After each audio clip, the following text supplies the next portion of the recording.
அரசியலில் வந்து ஒவ்வொருவர் ஒரு ரகம். அதில் இவிகேஎஸ் ஒரு ரகம். ஆனால் வந்து பதவியில் எவ்வளோ பெரிய பதவியில் யார் இருந்தாலும் வந்து அதை பற்றி கவலைப்படாமல் தன்னுடைய கருத்துக்களை சொல்கிறதுல வந்து மிகவும் தேர்ந்தவர்.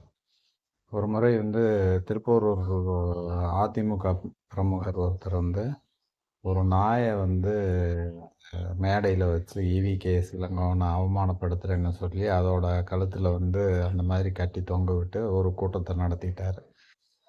அதை வந்து ஈவிகேஎஸ் இளங்கோவன் அவர்கள்ட்ட வந்து ஒரு நிருபர் வந்து கேட்குறப்ப அவர் சொன்னார், நான் கூட ஒரு அனிமலை வச்சு நடத்தணும்னு பெர்மிஷன் கேட்டிருக்கேன். அதை சொன்ன அடுத்த நாள் பார்த்தீங்கன்னா, அவர் வந்து அந்த வார்த்தை தான் சொன்னார். சொன்ன அடுத்த நாள் வந்து திருப்போரூர் அதிமுக பிரமுகருக்கு வந்து அதிமுக கட்சியிலேருந்து அந்த பதவியே பறிக்கப்பட்டது.